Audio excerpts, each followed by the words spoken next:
live in Neo-Feudalism.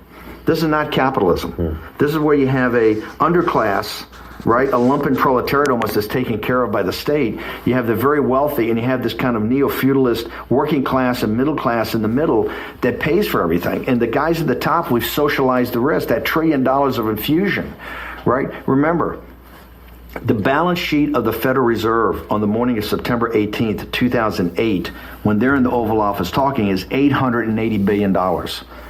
The balance sheet of the Federal Reserve on January 17th or January 20th of 2017, when Donald Trump raises his hand, is $4.5 trillion. The most progressive president in the history of our country, President Obama, saved the wealthy. And here's how they did it. They just turned on the taps of liquidity. We call it, the technical term is quantitative easing. Right. The not technical term is called bailing out the people who are guilty. Okay? So essentially, if you owned anything, you had the greatest 10-year run in history. Wait. Yeah. Let's move to the TARP vote. And whether you think, so now all of that is happening. You have to do TARP, the first one you have to do. Yeah. You know why? Your fiduciary, when a guy like Bernanke walks in and says, I need $1 trillion, right? You don't have time to debate. History's going to look at you, and he says, the American financial system is going to collapse in 72 hours, and the world financial system 2 days after that, you have global anarchy. There's not a person on earth. I don't hear these libertarians and all these, free market, let capitalism take place. Right. No.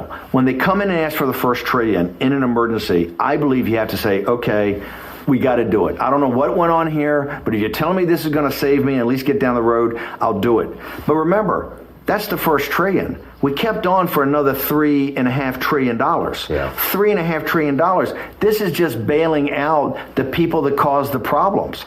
Got to think about it for a second. Goldman Sachs didn't lose any equity. None of the partners really missed any bonus payments. None of GE still in business. AIG, it all still exists. All the donors.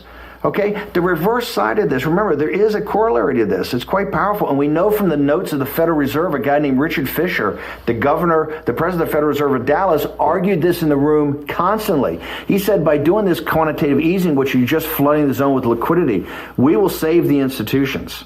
And we will save anybody that's a big real estate holder or a hedge fund or bank. But he said, there's a huge reverse here. Number one, savings accounts, you're going to go to zero interest rates.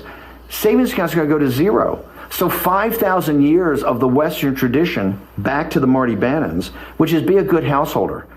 Get a wife, get a mortgage, get some kids, and you save your money. Well, now if you save money, you're a sucker. Because it's broken the trust. That's the trust is broken. If you save money, you're a jerk because you're not going to get any interest payment. In fact, the bank's going to charge you. So there's been you can't put money away to save into the system. Number two, the pension funds. The pension funds are going to be destroyed. Today we have a $9.5 trillion gap between the obligations of the pension funds and what we've earned off the pension funds. Why? Because it went to zero interest rates, and the bonds that they can buy have no juice in them. Right? The other thing is the public schools and all this. Even communities that are not leveraged can't issue bonds because there's no juice in the bonds because the negative interest rate is 1.5%. We've essentially put the burden on the bailout on the working class and middle class. That's why nobody owns anything. Right. But the millennials today are nothing but the 19th century Russian serfs. They're better fed. They're better clothed. They're in better shape. They have more information than anybody in the world at any point in time. But they don't own anything. They're not going to own anything, okay? And they're 20%. If you mark in time against their parents, they're 20% behind in their income, and there's no pension plan in the future. They're all gig economy. We've literally destroyed the middle class in this country. Okay. And both political parties. By the way, this is not about Republicans and Democrats. Right. This is the way the system works, and this is the way the system comes together to protect itself and to move itself forward. Okay. And so because nobody understands even the rudimentaries of finance, right? And they keep the public kind of economically illiterate.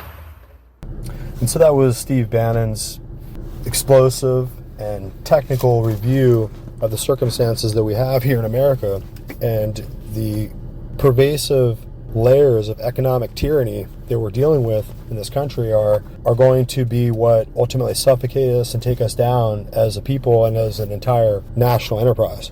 And so it's our duty to, on this particular broadcast, to do our level best to explicate all the different factors and all the different pertinent and material history that are affecting the reality of this circumstance that we're being faced with here in America.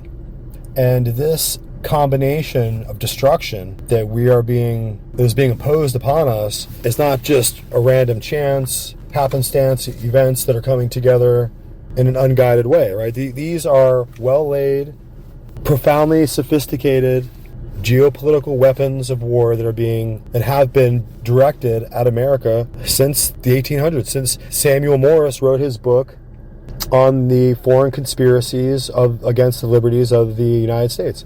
And of course, that book is going to do well to warn America and warn Western civilization about what is being prepared and what the subterranean machinations and the landmines that are being laid and the pitfalls that are being laid for this massive, organized, orchestrated destruction of America.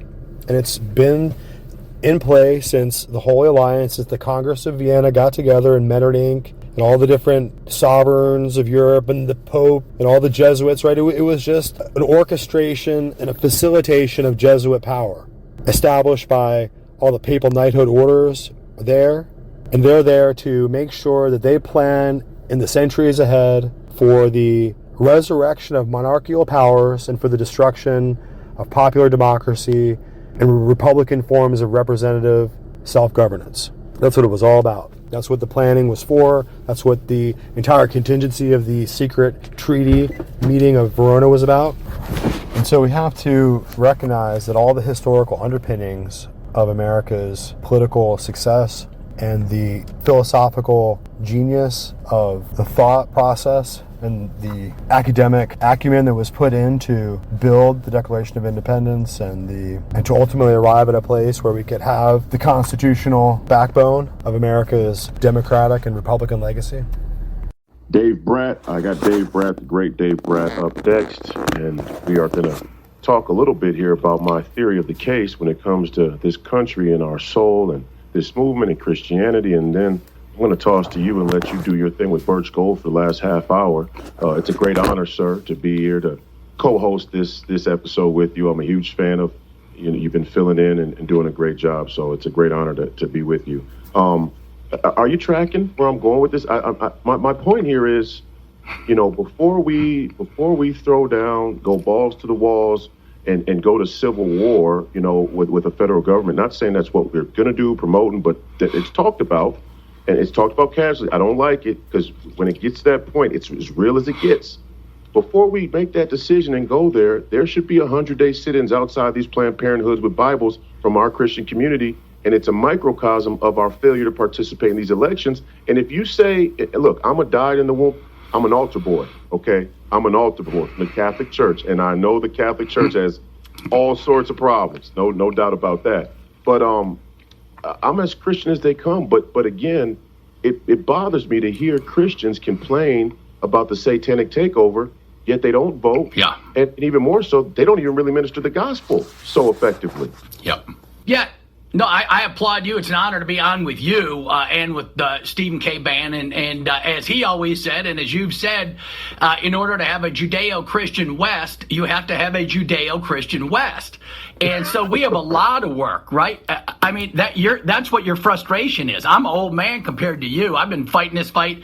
I have good news to share, and that is if you go to the science, we're always told to go to the science. The science on the Judeo-Christian tradition is overwhelming, right? If you go back to the original church confessions in 1500, which predate the Enlightenment. So we got all these people saying, oh, thank God for the Enlightenment came along and awakened these Christians. We gave you the Enlightenment, right? The Reformed churches in 1500 gave us the free market system. Adam Smith was in the Scots tradition.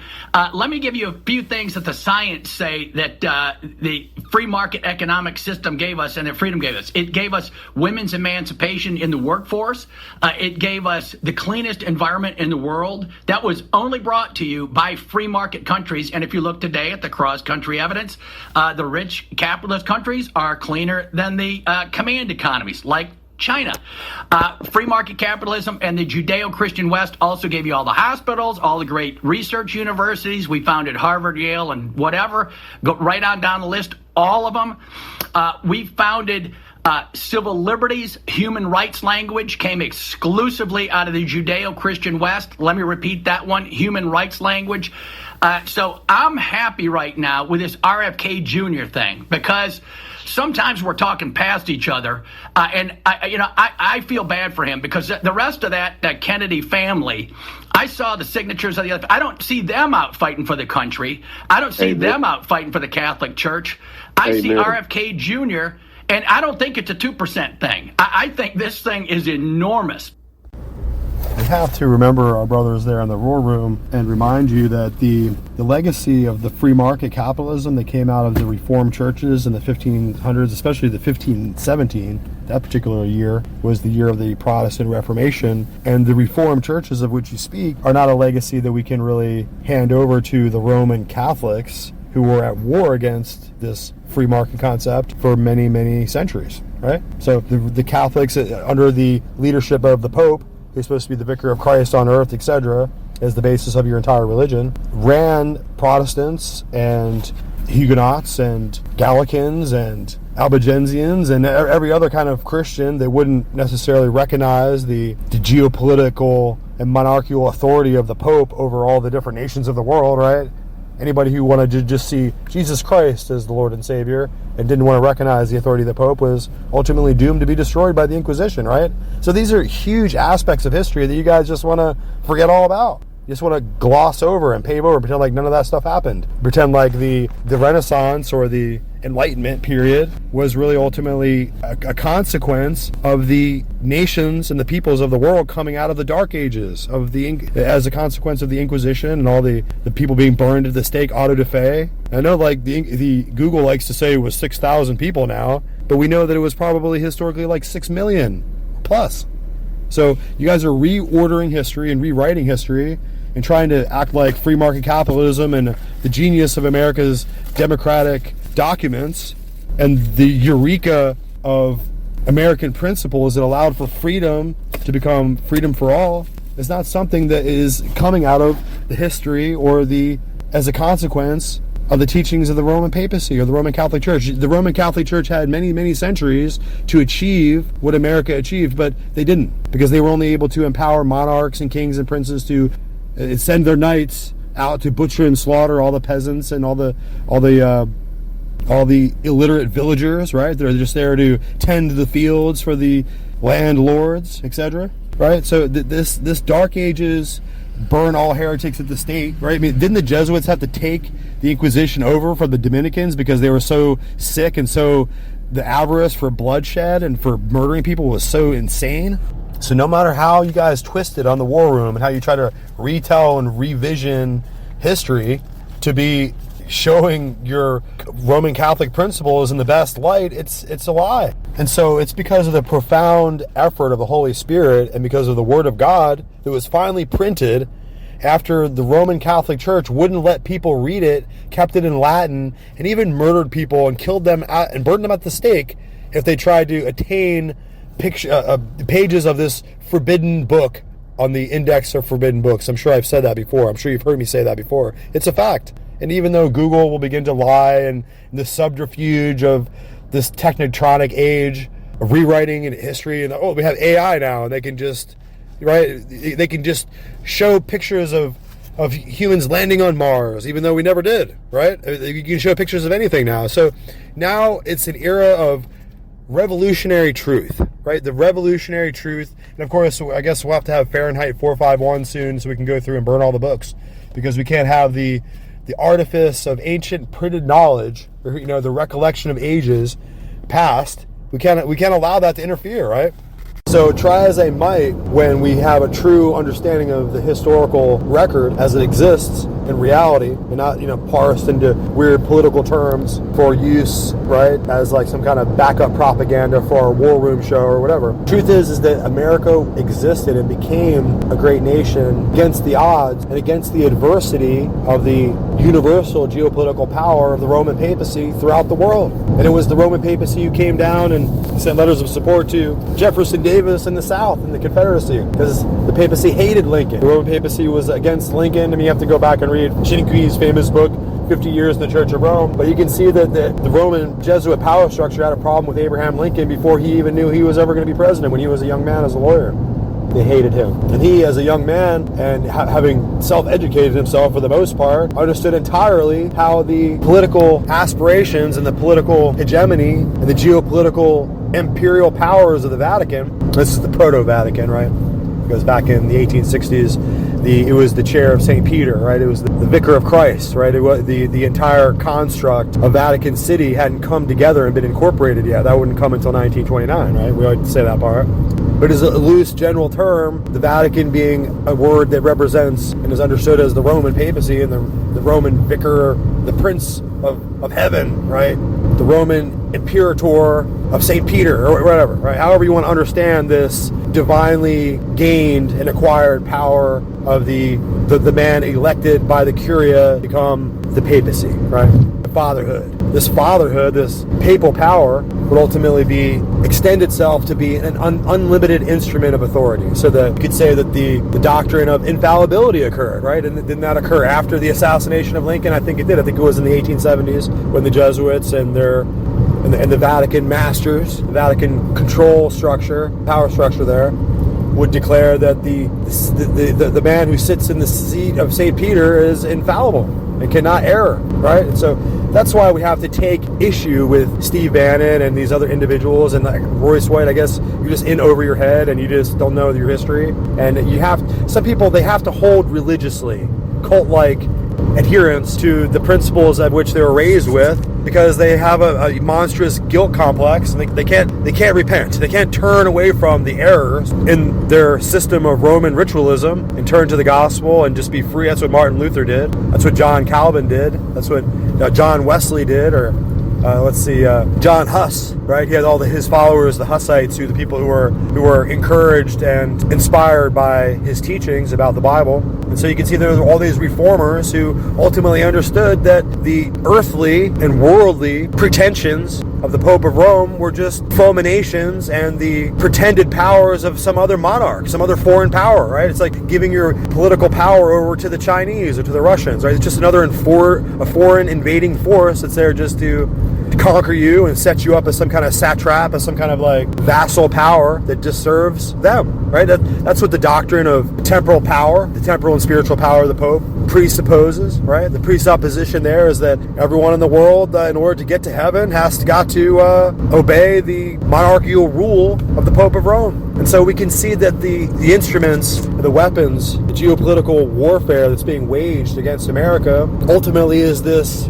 vendetta of the deeply ingrained hierarchical power of Rome that has constituted itself as the ultimate authority and the ultimate power in the world. And ultimately, it's not enough. It's not enough just to find out that these people are conspiring and plotting and setting their machinations forth to conquer your country. It's not enough just to throw them out like the shogun, the Japanese had ultimately drive the Jesuits away, despite all their knowledge and all the advantage and all the seeming wisdom and medical knowledge and astrological intelligence they had that wowed and amazed everyone there in the court of Japan. They had to come to the realization that they were there ultimately serving a foreign power, and they were there to gain intelligence, to spy, and to ultimately subvert and destroy and conquer that land. Despite the fact that they were doing it under the pretensions and the auspices of supposedly being there as a Christian missionary. I'm just here as under the orders of God, spread the dogma of Rome all around to your people.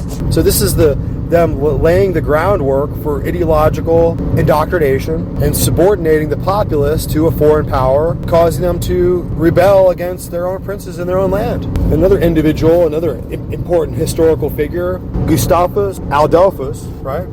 Gustavus Adolphus, also known in English as Gustav II, was king of Sweden from 1611 to 1632. Just reading Wikipedia now, right? He is credited with the rise of Sweden as a great European power. During his reign came one of the primary military forces in Europe during the 30 Years' War, which they fought against the armies of the Pope in order to gain religious independence and religious freedom. And this monumental historical fact is what led our forefathers and the founders of our Constitution and the founders of the American fight for independence were encouraged and inspired by Gustavus Adolphus. Okay?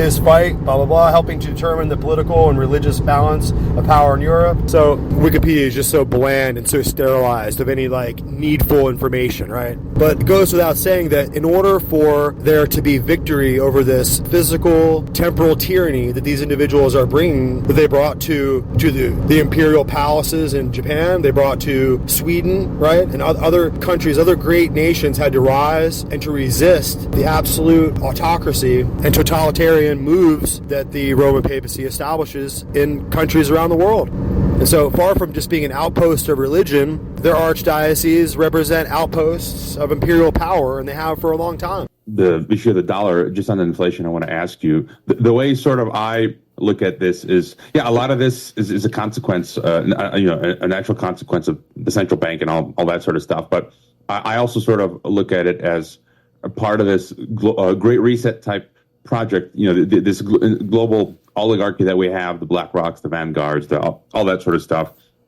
And it seems like one thing that, maybe it's part intentional and part unintentional, but this wiping out of the middle class, right? This Neo-Feudalism where they want to just, erase the middle class and basically have us as the serfs or plebes, like, in the movie Matt Damon's Elysium or something like that. And then it's to them, the aristocracy. And so inflation, I see, is one way that they're doing that. And I see this all across the board. I'm living down here in Mexico. I'm an American who expatriated here, and I'm, there's housing, there's all sorts of things. I was reading in Canada now, Canadians are paying more tax now than, housing, food, and clothing combined. And I'm seeing here in Mexico, in the U.S., in Europe, people can't afford homes. And so it's just the middle class is being inflated away, eroded away. Any thoughts on sort of this moving towards a type of a neo-feudalism? Yeah, well, I think very definitely so. I mean, you look at any graph that shows which part of the population has been benefiting from the Federal Reserve and all of its bailouts and all of its money printing for the last 20 years. And it's obviously clear that the top 1% have benefited astronomically, and that the people in the middle have at best held flat, and the poor people have gotten poorer. It doesn't trickle down. So like when Janet Yellen was head of the Federal Reserve, and she said, well, we're really concerned about income inequality and why our plans aren't leading to better income equality. Well, how can they? They give all the money directly to the richest bankers, and they pump it into the banks and into the stock market. So of course the money is going to enrich people. And the idea that it will trickle down, it doesn't trickle down. The filters are far too fine to allow much to trickle, and so very little trickles down. It stays up, it gets regenerated in asset purchases and sales by those who have the money to do that. Most of us don't have the money to play in any serious way in that market because the risks are too big. It's a casino. If the stock market were a place where you just bought interest in a company and you could write it out for its profits, that would be fine. But everybody's gaming it. And so depending on how the gaming's going, you can buy what you think is a good company and still have it go down because someone finds a way to flush it. And it's like, a lot of us just don't have the money to play in that game. So, yeah, I think the Federal Reserve has done that. And I think the U.S. government does it. And the way they do it is, one way they do it is with immigration policy. They will take and deliver, Republican or Democrat, it doesn't make any difference. Maybe under Trump there's some difference, but typically under Republicans or Democrats, they're both willing to make immigration illegal. And then they're both willing to turn a blind eye to it because, and this is the part that I think is interesting, how do you create a peasant class? Well, the United States likes to offshore its jobs. We've seen that for a couple of decades, to find cheaper labor for the rich people here so they can make more money. It doesn't help the rest of us, doesn't create jobs here as Reagan had promised it would. Instead, the money they're making in stocks goes to building factories in China and they make, or wherever, and they make their money there. So you can offshore those jobs and save yourself money and get even richer. But you can't offshore jobs like housekeeping, working in a restaurant, tending lawns. They have to, hotel work. They have to be done here. So what do? You create a peasant class. You find people that would like to come here, but you make their coming here illegal. So they have to keep their heads low. But then you turn a blind eye to the fact that they're coming and let 1 million or 2 million of them in anyway, but they're all illegal, so they all have to keep their heads low. They're non-landed people. They own no land. They have no rights to vote. So they're true peasants. They don't have citizens' rights, and I think that's the biggest reason immigration policy works as it does in the United States, is to create a constant pool of 1 million or 2 million peasants that will come into the country because that's where they're going to be held. That is a fantastic analysis. I've never heard it crystallized as you have right now. It's like a double whammy. It's like a double offshore, where they offshore and then they bring this in. They inshore the offshoring, right? And that way they sort of lock in this dystopian peasant class system. So genius. They are genius. And what about the dollar then? I've had on a lot of folks on the podcast over the many years, Jim Rogers, Peter Schiff, Mark Faber, and some of them are like, the dollar is going to hyperinflate and it's going to crash. And look, this isn't my forte, the finance and economics, which is why I bring people like yourself on, and I hear different views, and I'm on the fence. I mean, I can see it going either way. And something you touch on your Substack article is this de-dollarization isn't all it's cracked up to be. And, I think there is an exaggerated hype when it comes to BRICS and the multipolar world. That seems to be a longer-term trend.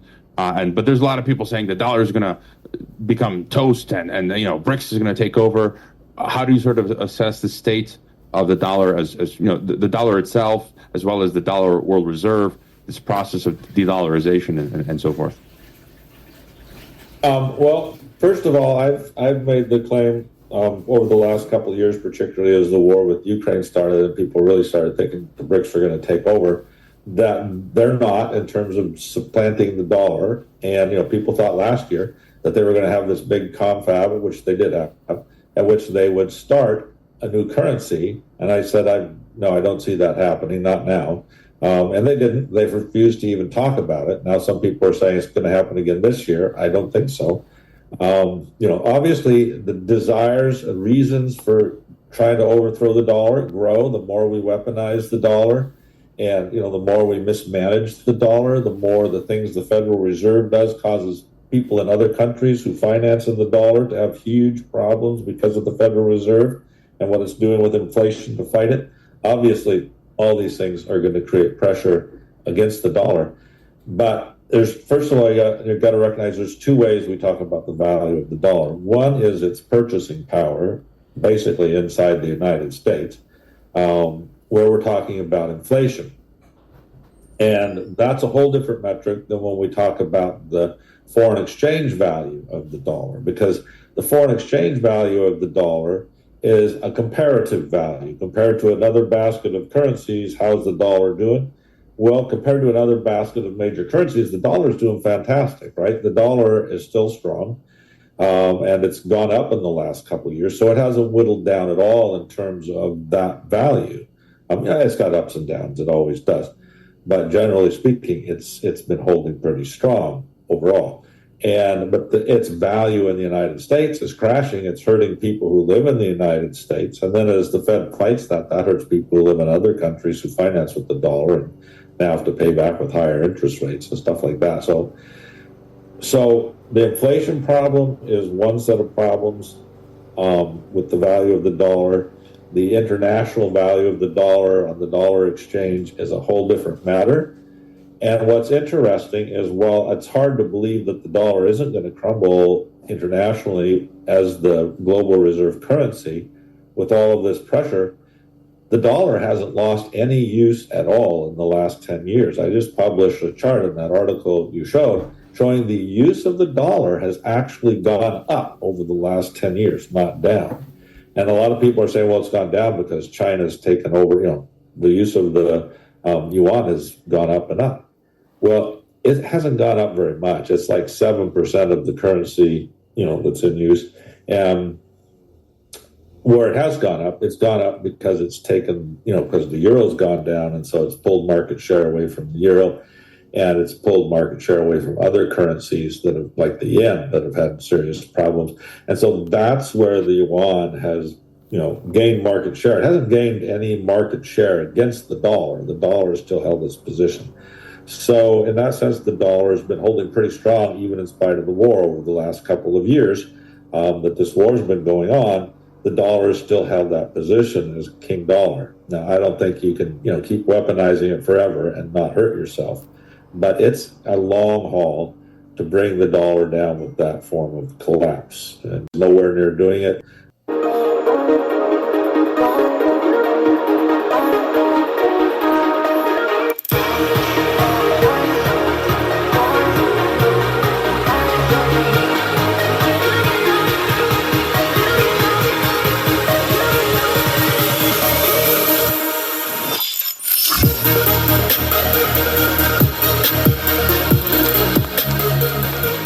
That's right. It's another word from our awesome sponsor, Wendy'sLimited.com. Wendy'sLimited.com is the hottest new styles in the fashion industry. You got to go check out Wendy'sLimited.com. And of course, Wendy's Boutique Limited is not sucked into all the vino and brainwash of the leftist political culture out there. We know what a woman is, and we're here to serve women.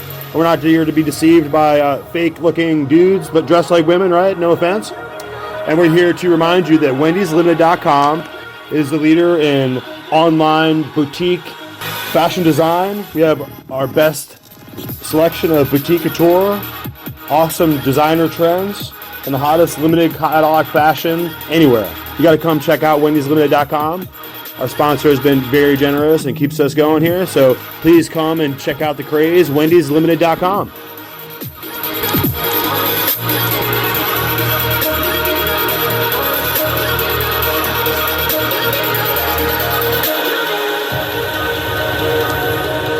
So in order for us to fully understand the situation here in America, we have to go back in time. And I know that just recently I was listening to Alex Jones at InfoWars. He was talking about going all the way back to 1913, about the establishment of the Federal Reserve System.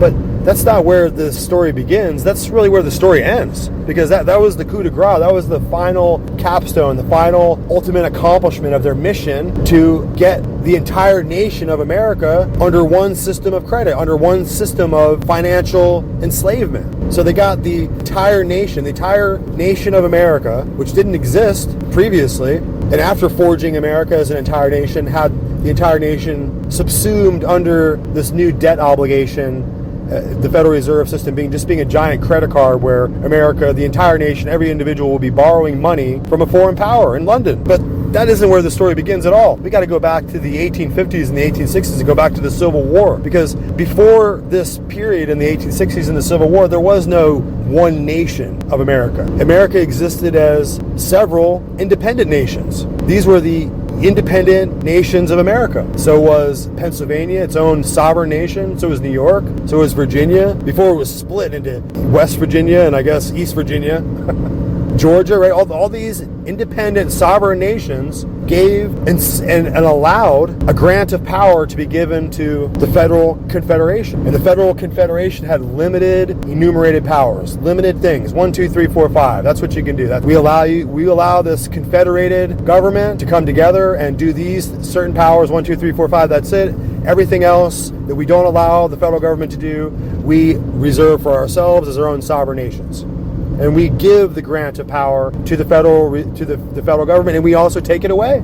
Okay, this is going back to the 1860s, before Washington, D.C. is D.C., before it's Washington, D.C., right? District of Columbia. It wasn't District of Columbia yet. It was a District of Columbia in 1913 when the Federal Reserve System was set up. So these InfoWars guys have a lot to answer for in either not clearly understanding or not having the ability to explicate what is truly the context of this story that is America. So this issue and many other issues of the rights and the rights of the nation that constituted a federal government would become the focal point of the catastrophe of the Civil War. In fact, we always talk about how Abraham Lincoln had to take on emergency war powers unto himself because the other agents of government, the other senators and representatives of the Congress went home. They broke the quorum of the federal government, right? They left. They were no longer there to make legislation and make laws. They were no longer there to enact any authority on the behalf of those they represented back in their home country. They had their own national rights as nations. Pennsylvania, New York, they had their own decision-making power, whether they were going to decide to be in this union or not.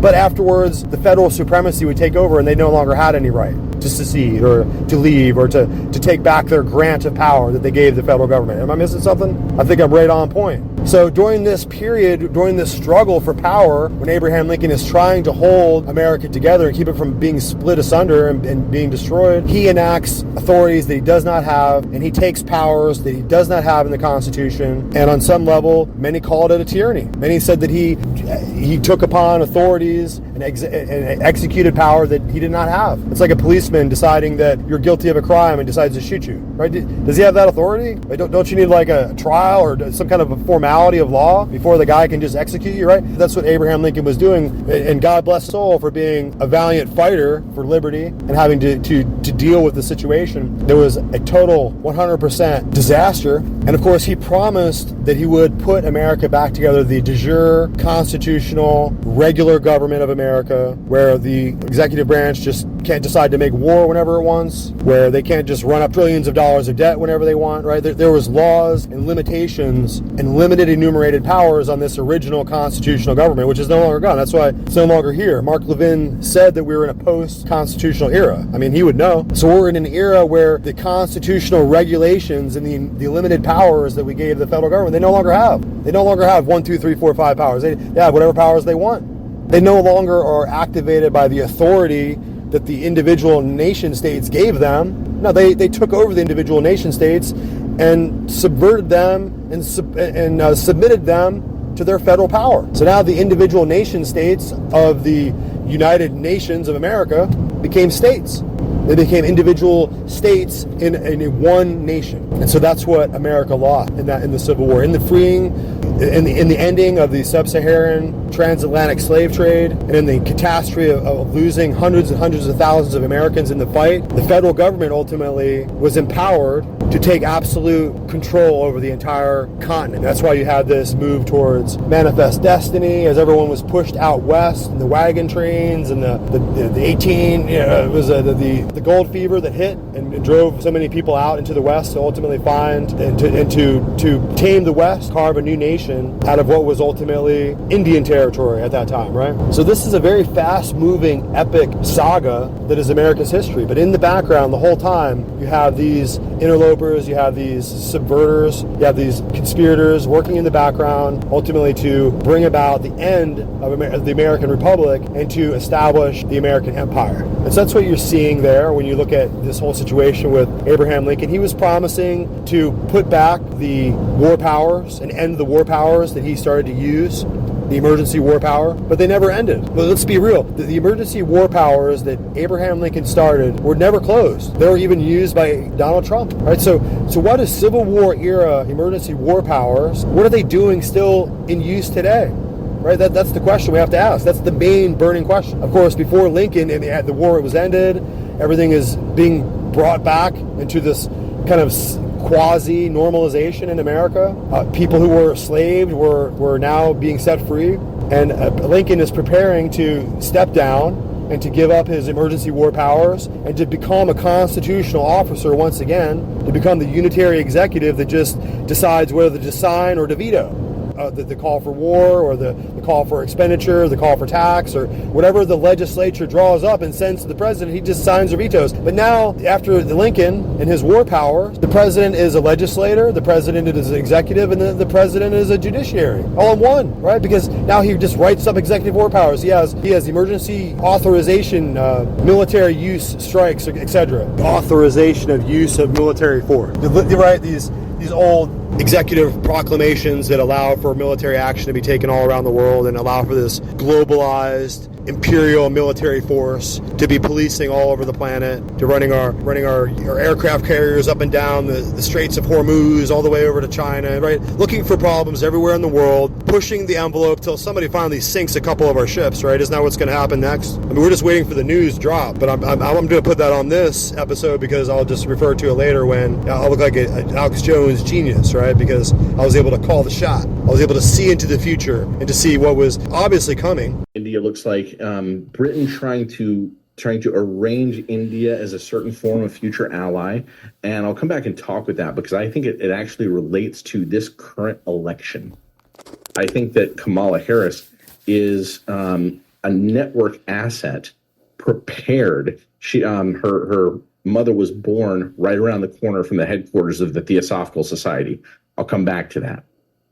So there's an interesting question as to, if the world is going through some big change, how do we view the way things were? I think that Britain really had control of, Britain, Germany, you might even view as a secret alliance even through the world wars.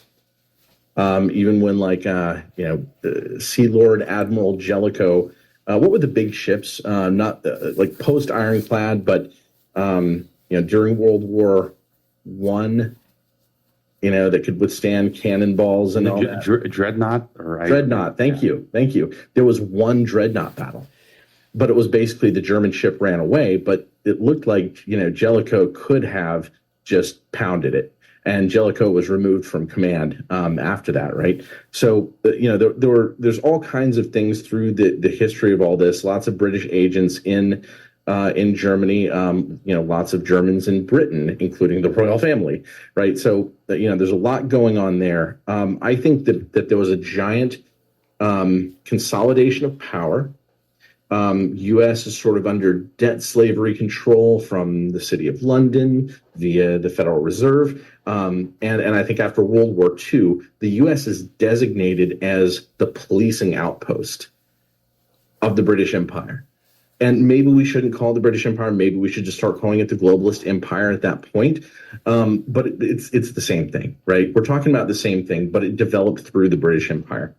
Queen Victoria has a niece go marry Tsar Nicholas II, and then there are two theosophists, right there being their spiritual advisors.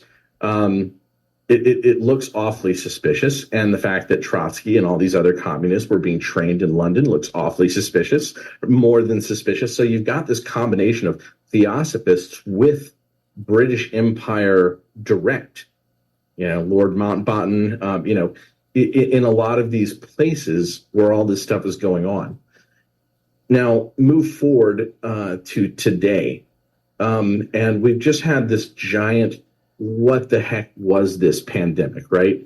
And there are all kinds of theories. I lean toward theories of a partially faked pandemic, as in it was made out to be more than it was, but perhaps with an element of poisoning of some sort, right? There are people who are arguing that anything that somebody experienced was purely in their head. I don't buy that. I don't buy it, at least partially, because I had COVID twice myself. And what I had last year was actually really, really bad. The first time around, when during the Omicron wave, it was, it was a day of irritation with fever and whatnot. But now I've talked to way too many people who just don't seem like the sort that you could, scare into feeling sick. So, there's something going on. People have, I think, sometimes sloppily applied the phrase bioweapon here and there when we don't actually know what caused people to get ill yet. I think that there need to be experiments done. Was there an infectious clone? I think that's very possible. Was that the thing that caused illness? Maybe and maybe not, right? There's way more research done through the past on bacteriological warfare, for instance, right? And just on that note, someone commented on my Substack, and it's one of these hardcore, like aggressive, vehement no virusers, and they commented, I'm posting clips from the archive, and I posted a clip of my interview with Chris Newby, who wrote the book on, I think, Bitten, called On the Lyme Disease. She interviewed one of the guys who confessed that he worked with the weaponization of ticks to create Lyme. And I think this is one grave error that one segment of people they do away with. They say there's no biological warfare, there's no bioweapons, none of it, it's all a sham. And I for me, that's absurd, because as you say, there can be all types of biological weapons, synthetic, the chemical, nanotech, bacteria.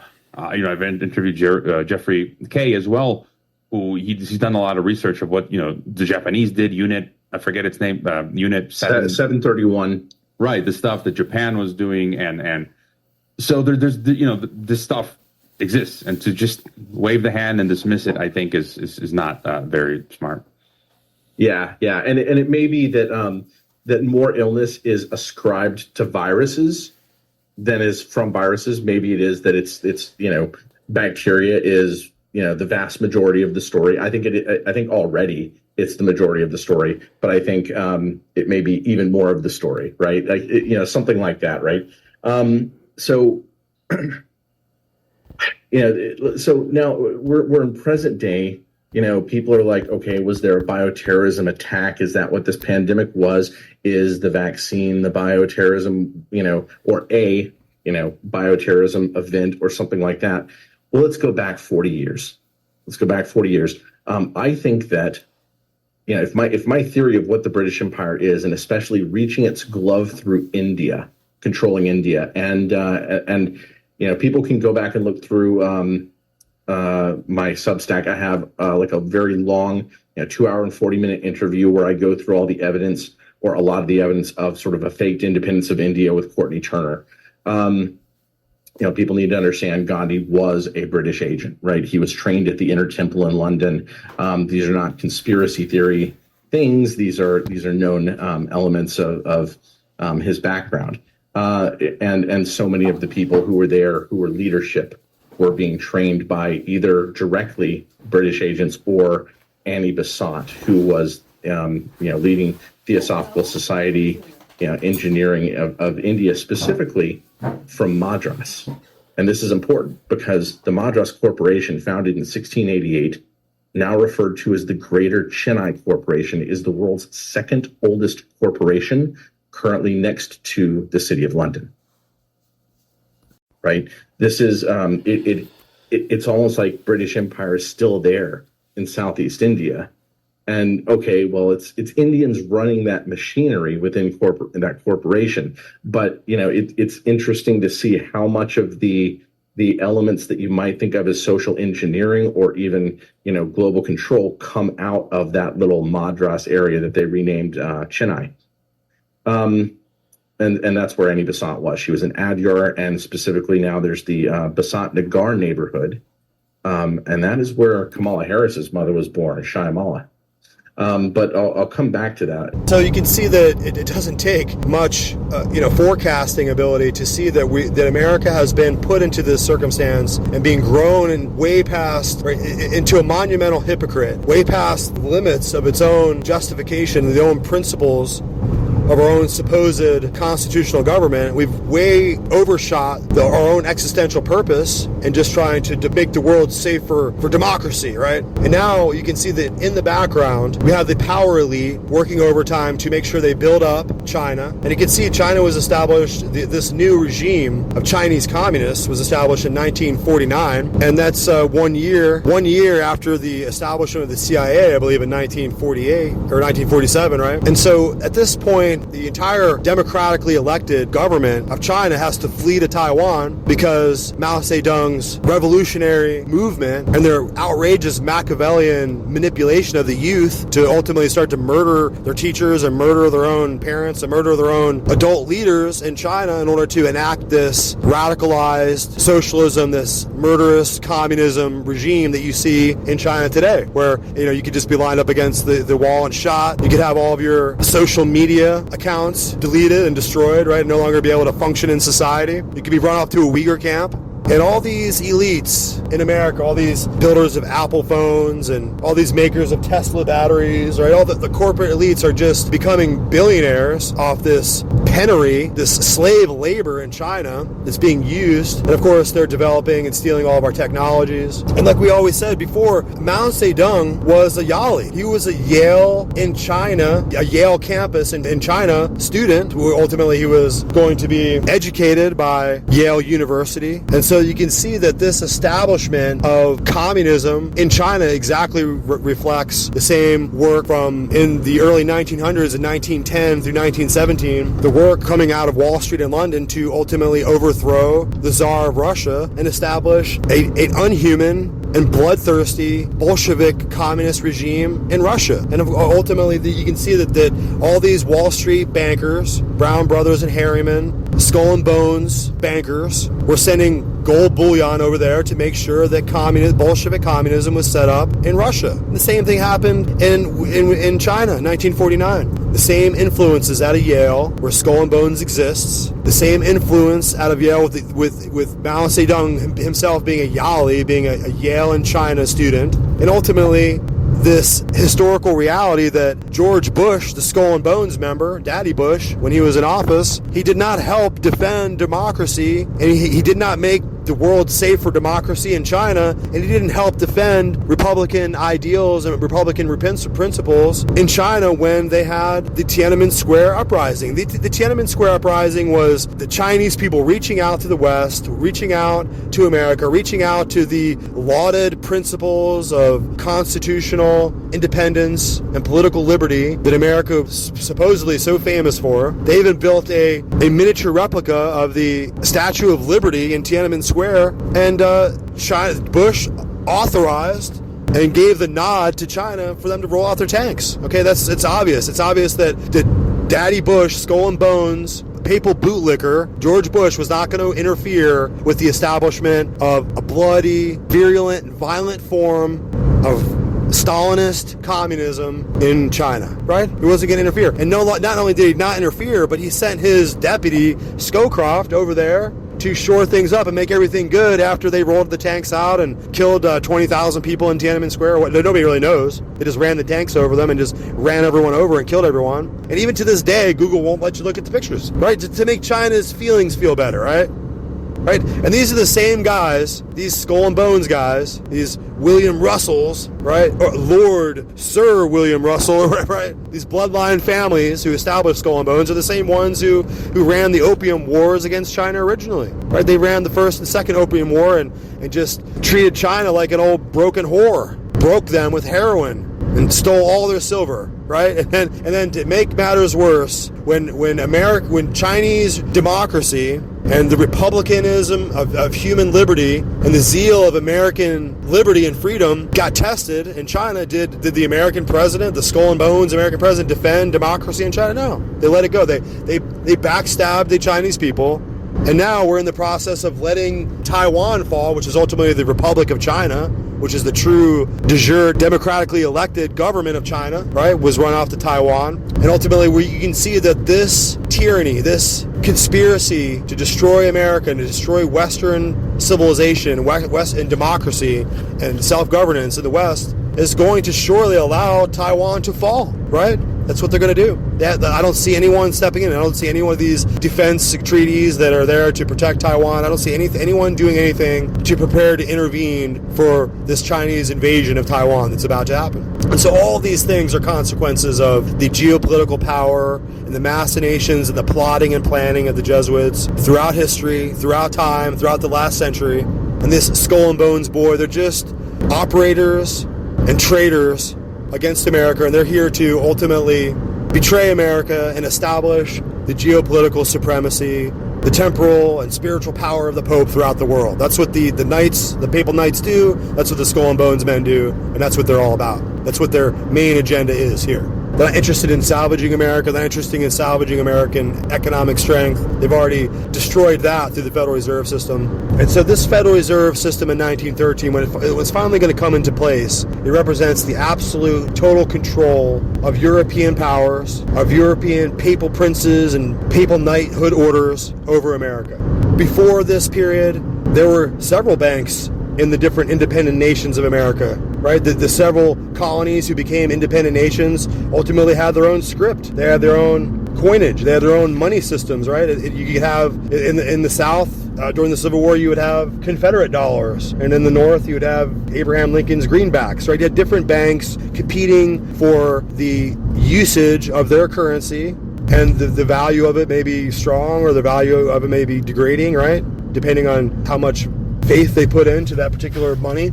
but there was a competition. There wasn't one universal system of monetary control over the entire nation, and there wasn't one universal nation, right? So the only way you can get to a Federal Reserve system that is able to bilk the American people and to indebt the American government and basically enslave the American people under mounting compounding interest, it wasn't possible before the 1860s, before the Civil War, before the reversal of American citizenship and the reversal of American liberty, and before the collapse of the American Republic. Because after the 1860s, after the Civil War and that catastrophe, and after the murder and the assassination of Abraham Lincoln, and the continuation, these illegal, unconstitutional, tyrannical powers, right, were being wielded over the American people, this federal supremacy that continued on even after Abraham Lincoln was shot in the face, and after all the other states were brought into submission. I guess all their senators and all their representatives were returned once again to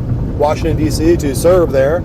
You can see that the executive orders, the emergency war powers continued on, unconstitutional, illegal, tyrannical, and they continued on unabated even after the Civil War was over. They just had to make up new emergencies in order to keep the war powers authorized. Keep signing for the authorization of the war powers, right? So these emergency war powers have been the central focus, the central mechanism by which they have created this empire and created this dictatorship within the unitary executive branch without limits. Look at Joe Biden. Look at what they can put any asshole in there they want. The guy has no limits. Sell out his country for millions of dollars to China, no limits, right? And you get somebody in there you don't like, and you can just run him into the ground. Look at Trump. Couldn't get any of his. He couldn't get the federal apparatus to obey his authority. The federal apparatus is trying to destroy him and kill him, just like it's trying to destroy and kill us. That's how it looks to me. The federal apparatus doesn't want to be told that it has to obey the people. It doesn't want to be told about no constitution. That's the crux. That's the central dynamic that we're faced here in America. So we have to keep running around, running like rats in a wheel, getting exhausted, trying to keep up with the pace of inflation and devaluation of the money. And as we're worn down to a nub and we're basically being slowly starved to death, we're being told that we're polluters, right? That we're backwards. We're clinging to our guns and our Bibles, right? We better learn to cling to our guns and our Bibles like our lives depend on it, because it looks like it does, right? I wouldn't take it of Obama, that putrid, transvestite loving pedophile, pervert, or whatever, monster pig. I wouldn't let that pig separate me from my gun and my Bible, right? I mean, come on, guys. And then he's making comments about penis size at the DNC rally. I mean, is the guy losing his mind? I think Obama's losing it. I think he must be rolling around like losing sleep at night, like the walls are closing in. I think he's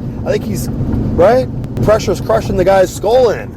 I mean, he's been up there like worming around and weaseling around like some kind of Machiavellian Othello figure, like manipulating events in Washington, D.C. Never left. I mean, like, let's run the guy out on a rail, like tar and feather him and get rid of this guy. And him and his manly-looking, transvestite wife or whatever, right? This is a fight to the finish.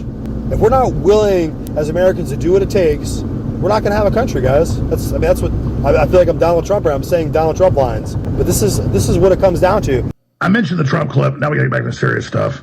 So Trump, the day after, there's a bunch of these clips said, looks like explosions to me. Those things just totally fell. I'm in construction. Building 7, they said they blew up. They have the CIA, FBI headquarters in it. Here is Trump on 9/11. And then I'm going to play a clip of the Pentagon explosion. So play clip 14 and 13 back to back. The World Trade Center was always known as a very, very strong building. Don't forget, that took a big bomb in the basement. Now, the basement is the most vulnerable place because that's your foundation. And it withstood that. And I got to see that area about 3 or 4 days after it took place, because one of my structural engineers actually took me for a tour because he did the building. And I said, I can't believe it. The building was standing solid, and half of the columns were blown out. I mean, so this was an unbelievably powerful building. If you know anything about structure, it was one of the first buildings that was built from the outside. The steel, the reason the World Trade Center had such narrow windows is that in between all the windows, you had the steel on the outside. So you had the steel on the outside of the building. That's why when I first looked, and you had big, heavy I-beams, when I first looked at it, I couldn't believe it, because there was a hole in the steel. And this is steel that was, you remember the width of the windows in the World Trade Center, folks. I think if you were ever up there, they were quite narrow. And in between was this heavy steel. I said, how could a plane, even a 767 or 747, or whatever it might have been, How could it possibly go through the steel? I happen to think that they had not only a plane, but they had bombs that exploded almost simultaneously, because I just can't imagine anything being able to go through that wall. Most buildings are built with the steel is on the inside around the elevator shaft. This one was built from the outside, which is the strongest structure you can have, and it was almost just like a can of soup. You know, Donald, we were looking at pictures all morning long of that plane coming into building number 2, and when you see that approach the far side, and then all of a sudden, within a matter of a millisecond, the explosion pops out the other side. Right. I just think that it was a plane with more than just fuel. I think, obviously, they were very big planes. They were going very rapidly, because I was also watching where the plane seemed to be not only going fast, it seemed to be coming down into the building. So it was getting the speed from going downhill, so to speak. It just seemed to me that to do that kind of destruction is even more than a big plane, because you're talking about taking out steel, the heaviest caliber steel that was used on a building. These buildings were rock solid, and you know, it's just an amazing thing. This country is different today. Then you got 9/11 with the missile coming in, and all the witnesses saying it was a missile and shooting through all 3 rings of the Pentagon. And people saying there was a smell of explosives, military veterans, and no plane. But hey, there you go, folks. You know, they had Flight 93 supposed to go into the Pentagon, but it got taken down because the Air Force refused to follow orders and shot it down. A general did. That came out. I had the folks on about it. A big deal. Yeah, where's the plane? See a plane coming in there? No, you don't. We had a CNN reporter that saw the missile fly overhead and hit. So, there you go. We apparently do not understand our history, because not only are we due our nations back, I mean, Virginia and West Virginia, why is that still divided and made into 2 separate states? I mean, why can't we just have Virginia back as a nation, its own nation? Like France is its own nation, right? I mean, shit, Germany got divided into East and West Germany, we had the Berlin Wall, but the Berlin Wall fell down, and now Germany is a great nation. It's time for Virginia to be a great nation again. It's time for it to be, we're not states. This isn't United States. These are united, independent, and sovereign countries. These nations are united in America. They're nations. We shouldn't have lost our nations at the end of the Civil War, right? That's what happened. These nations fought till they were ruined, impoverished, broke, and all their men were all killed. And then the federal supremacy came in. Right, wasn't it a Jesuit conspiracy? It was a Jesuit conspiracy. The priests of Rome conspired to have Abraham Lincoln shot in the face. It wasn't just because they were so angry at him. It's because they wanted to keep those emergency war powers. They wanted to establish America as an empire, right? So that's why you can see that the citizenship was reversed and altered.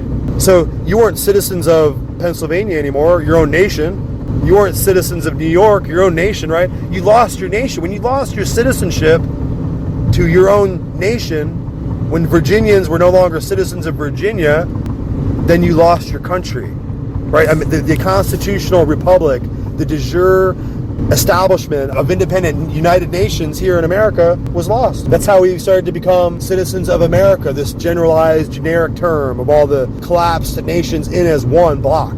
So that's what people don't understand. That's what they fail to understand historically, that these individuals have been murdering our executives, murdering our politicians, murdering our leaders, and shaping America into becoming this abomination that we see before us now. So when they finally established this Federal Reserve System and the Aldrich Act, right, opposed to the Aldrich Act, which is basically the same thing, they were prepared to put this entire nation from sea to shining sea into hock and into massive compounding debt to the banks of London. And that's what you have here. That's why you have trillions of dollars of debt. You think, who's going to pay back that debt? People don't conceptualize that prospect of that we borrowed and spent the money and it's gone. We borrowed these governments, right? Here in Florida, or here in Alabama, or here in, what city? Mississippi, right? They borrowed the money, they built bridges and built crap, and they spent the money, and it's gone. Like, who's going to pay the money back, right? You already got your paycheck, and you paid your rent, and you got food, and you ate it, and you shit it out of the toilet, and it's gone. So where's the money to pay back? There is no 30 or 40 trillion dollars to pay back these banks, guys. That's what the Federal Reserve System did to you and did to us. It stole our wealth, it stole our independence, it stole our economic sovereignty and our independence after they destroyed our nations and took our nations and our citizenships from us. Now they give us this generalized, generic citizen of the United States of America. What is the United States of America? What is that? The state? What is a state? It's a collapsed nation that fell into ruin, became subordinated under the supremacy of the federal government, and then became totally, permanently indebted to a Federal Reserve System, to London banks. After that, that's when they decided they would build the District of Columbia and make it a separate territory. So the District of Columbia is not really in Maryland, it's not really in Pennsylvania, it's not in Virginia, right? It's its own little sovereign little block, its own little city-state all by itself, just like the inner city of London, just like the Vatican, right? Its own little imperial unit. And of course, they want to make this District of Columbia into its own state. Can you imagine anything any more abomination than that? So we're here to straighten out the record, guys. I mean, Steve Bannon's point is right on. But unless we really get down to the brass tacks, then it's just really highbrow, over our head, technical jargon that we're not going to understand. But in order to understand it, you have to recognize that they built a system of enumerating the people. So they didn't want to accept the enumeration of power, the limited power set on them by the people. No, they wanted to turn around and enumerate with unlimited power the people. So now you're enumerated, you're hypothecated. You're hypothecated into this system and you become a commercial persona. So you are a commercial property in your own right. Your own biological property is a component that can be branded, it can be issued a custom number, and you have a custom number, it's a social security number. Look at the back of your birth certificate. Your certification of live birth makes you a corporate persona. It makes you a unit of economic exchange, right? That's how they can go ahead and borrow all these trillions of dollars against you, because you're going to pay it back. It's not the senator who voted. It's not the judge who oversaw it and approved it. It's not the executive branch who signed it into law that's going to pay back those trillions of dollars. Full faith and credit of the American people. It's you. It's not Pedro who jumped over the border. It's not the 99 guys who are on the terrorist watch list who are not allowed to come in here and they released into the public. They don't have social security numbers. They don't have birth certificates. They're not liable for the debt of these Federal Reserve notes. But you are. You're personally, with a corporate signature and a corporate bond of fiduciary responsibility, you are personally assigned that debt to the tune of, like we said before, a couple $200,000, maybe $300,000, maybe $400,000. How much more are they going to borrow? They'll borrow, maybe you owe $1 million. You and your baby and your husband, all of you, everybody in your house. You got 6 people, you owe $6 million. $1 million per birth certificate, right? Isn't that where we're going to? Can you pay that back? Where are you going to find these Federal Reserve paper notes to pay them back? All these taxes. That's what they call it, taxes. Because you got to pay the interest on this debt. They're going to take it right from you, right? The IRS isn't even, their corporate charter isn't even sponsored here in the United States. It's sponsored in Puerto Rico, where they can be outside the jurisdiction of the United States, right? Because this whole thing is a fraud. This whole thing is a massive conspiration. It's a massive crime against the American people. Gabe Kaminsky from the Washington Examiner, who has a new exclusive scoop on how, you guessed it, Joe Biden's State Department, where some of the most radicals of the radicals, they're always embedded there, are coming after, if I got this right, conservative news outlets, trying to censor them like they do, I'm sure, everyone who watches this show. Gabe, can you walk us through your news story? Yeah, thanks for having me. So the House Small Business Committee about a year ago opened an investigation following several Washington Examiner reports, where I work, on how the Global Disinformation Index, a London-based NGO, was awarded $100,000 from the State Department. And the reason that was notable is because the Global Engagement Center, the entity that delivered that money from the State Department, is only intended to be involved in foreign affairs. But the Global Disinformation Index, the entity that received that contract, essentially crafted a blacklist that they used to feed to advertising companies with the intent of defunding and shutting down news companies, places like the Washington Examiner, places like the Daily Caller, Town Hall, places like Real America's Voice.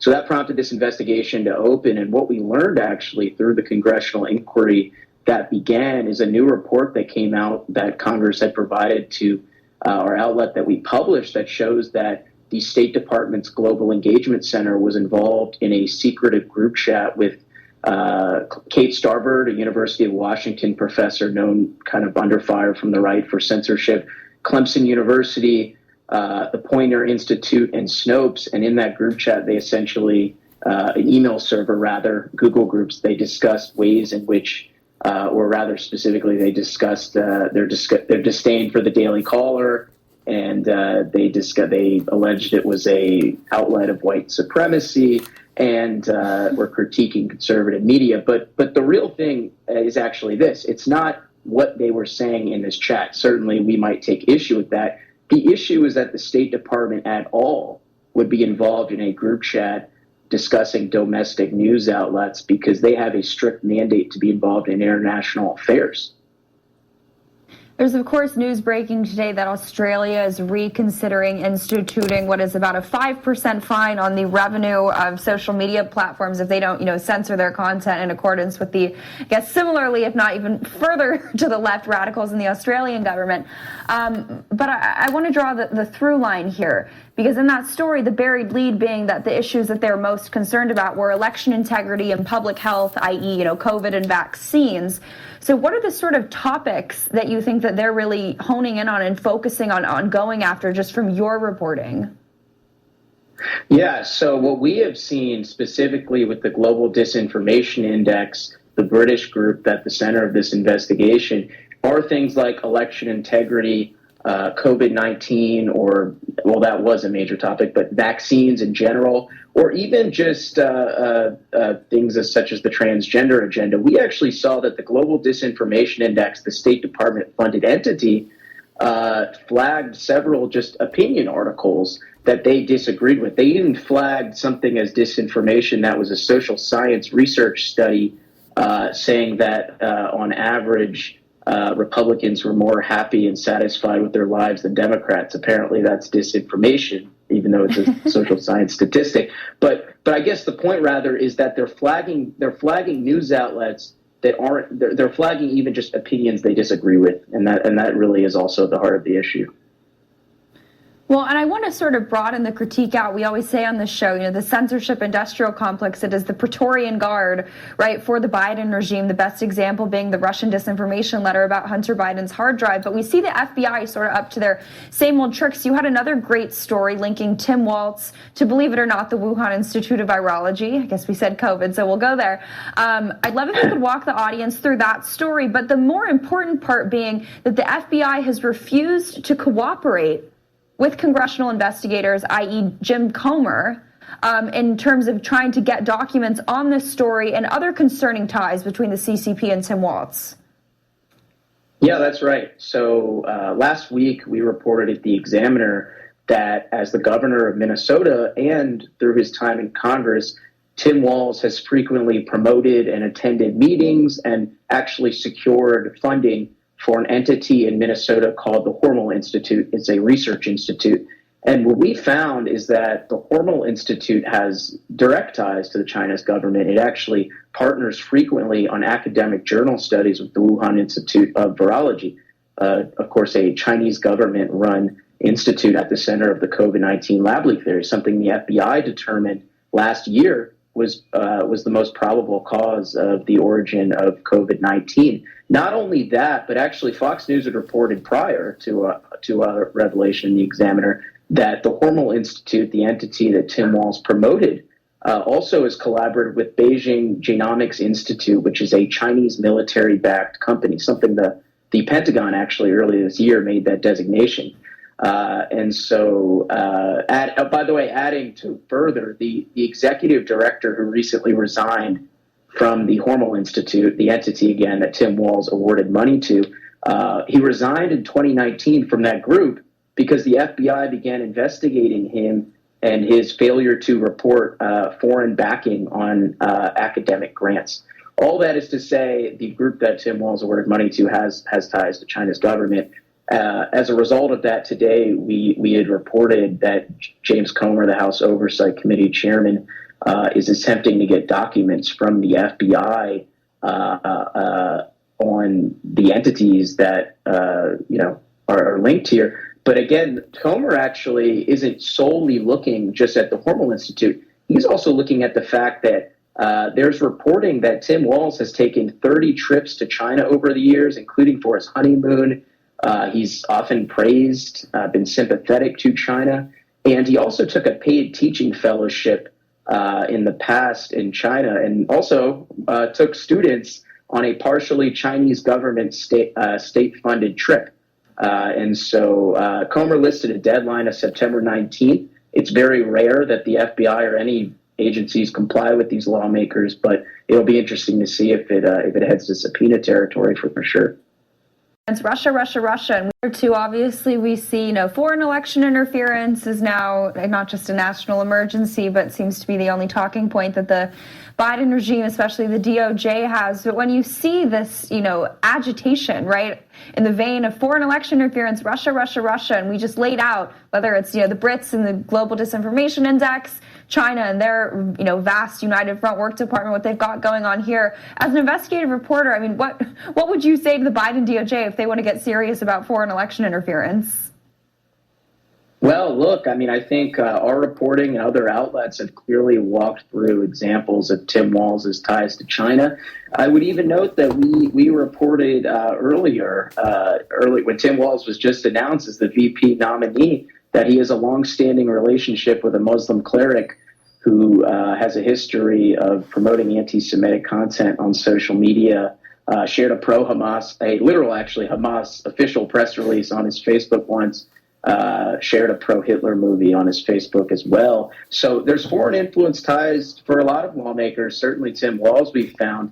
I can't suggest big policy suggestions for the Biden administration, but I certainly think Americans have taken an interest in a lot of these foreign influence stories about Tim Walz, and James Comer is just reacting to a lot of the concerns that have been to our stories and some other outlets, such as Phil Lenczewski at the Daily Caller has a fantastic story today about Tim Walz appointed an individual on a commission who has close ties to China's government. That's the kind of stuff that presumably James Comer would be looking into, and something Americans clearly were interested in today. So we have to do more to talk about this, guys. We have to do a lot more to be able to explain the economic servitude that the American people are suffering under, because this war room and these InfoWars guys, they don't have the knowledge, they don't have the understanding, and they don't have the comprehension of what is of the fate that has befallen the American people here. They can only just talk in generalized terms about Catholic things and Zionist stuff over here, and just mind-numbing ignorance. So we will do our best to spare you from that, guys. We're going to do our best to light up this nation, to light up this world, to light their ass up, so that we will show you the truth. We will be speaking the truth, even if it kills us. Okay, that's what it comes down to. We're going to go to our grave. We're going to take every step in this battle, in this struggle for truth, and we're going to bring it forward no matter what. And we're not going to sit here every day and try to sell you snake oil vitamins, and we're not going to sit here and brainwash you and have you on some guilt trip. Oh, we're going to get shut down. We're going to get shut down. The only thing that's shutting us down, guys, is the fact that the American people are uneducated